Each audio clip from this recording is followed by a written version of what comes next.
ಮತ್ತು ಅದನ್ನು ಬಿಟ್ಟು ನಾವೆಲ್ಲ ವೀರಶೈವ ಲಿಂಗಾಯತ ನಾವು ಬರ್ಸೋದು ಲಾಭ ಹೊಡ್ಯಾರ ಅವ್ರು ಅಂದರೆ ಅದಕ್ಕೆ ನಮ್ಗೆ ಒಪ್ಪಿಗೆ.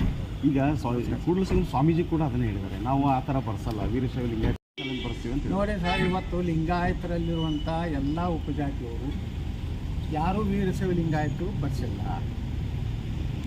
ಹೀಗಾಗಿ ವೀರಶೈವ ಲಿಂಗಾಯತರ ಸಂಖ್ಯೆ ಕಡಿಮೆ ಆಗಿದೆ ಮುಂದಿನ ಜಾತಿ ಗಣತಿ ಒಳಗೆ.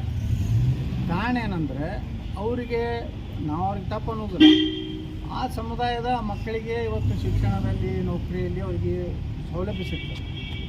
ಮತ್ತು ಉಳಿದ ಲಿಂಗಾಯತರು ಯಾಕೆ ಬರೀ ಲಿಂಗಾಯತರದ್ದು ಬರ್ಸ್ಬೇಕು ಅನ್ನೋದು ಇದಕ್ಕೆ ನಮ್ಮ ಮೂಲ ಪ್ರಶ್ನೆ. ಇದು ಸರಿಯಲ್ಲ ಅಂತೀರಿ ಅವ್ರು ಮಾಡೋದು?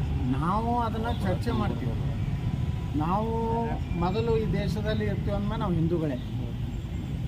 ವೀರಶೈವ ಲಿಂಗಾಯತ ಪ್ರತ್ಯೇಕ ಮಾಡಿ ದೇಶದಲ್ಲಿ ಮತ್ತೊಂದು ಸಂಘರ್ಷಕ್ಕೆ ನಾವು ಅವಕಾಶ ಕೊಡ್ಲಕ್ಕೆ ನಾವು ತಯಾರಿ. ವಿಶೇಷವಾಗಿ ನಾವೆಲ್ಲ ಚರ್ಚೆ ಮಾಡಿದ್ದೇನೆಂದರೆ, ನಮಗೆ ಸಮುದಾಯಕ್ಕೆ ವೀರಶೈವ ಲಿಂಗಾಯತದ ಬರ್ಸಿದ್ರೆ ನಮಗೆ ಫೆಸಿಲಿಟಿ ಸಿಗ್ತೈತೆ ಇಲ್ಲ. ಇವರು ಒ ಬಿ ಸಿ ಬಿಡ್ತಾರೆ ಇವರೆಲ್ಲ ವೇದಿಕೆ ಮೇಲೆ. ಮತ್ತು ಯಡಿಯೂರಪ್ಪನವ್ರು ಯಾಕೆ ಮಾಡಲಿಲ್ಲ ರೀ? 4 ಸಲ ನಮ್ಮ ಪೂಜ್ಯ ತಂದೆಯವರು ಮುಖ್ಯಮಂತ್ರಿ ಆಗಿದ್ರು. ಪೂಜ್ಯ ತಂದೆಯವರ ಮಗನಾದ ಪೂಜ್ಯನೇ ತಾವು ಏಕೆ ವೀರಶೈವ ಲಿಂಗಾಯತರನ್ನ ಕೇಂದ್ರ ಸರ್ಕಾರಕ್ಕೆ ಹಿಂದುಳಿದ ಒ ಬಿ ಸಿ ಸೇರಿಸ್ಲಿಕ್ಕೆ ಕ್ಯಾಬಿನೆಟ್ ನಿರ್ಣಯ ಮಾಡಲಿಲ್ಲ? ಇದು ಯಡಿಯೂರಪ್ಪ ಈ ರಾಜ್ಯದ ವೀರಶೈವ ಲಿಂಗಾಯತರಿಗೆ ಹೇಳಬೇಕು. ಮೊದಲು ಯಡಿಯೂರಪ್ಪ ಲಿಂಗಾಯತರ ಲೀಡರ್ ಆಗಲಿಕ್ಕೆ ಸಮಾವೇಶ ಮಾಡ್ತಾರೆ ಅಷ್ಟೇ. ವೀರಶೈವ ಲಿಂಗಾಯತರ ಸಲುವಾಗಿ ಮಹಾಸಭಾದಲ್ಲಿ ಯಾವ ಹೋರಾಟ ಮಾಡ್ಯಾರಿ ಕರ್ನಾಟಕದಾಗ? ಎಲ್ಲರೂ ಗಣ್ಣಿ ಕೂತಾರ.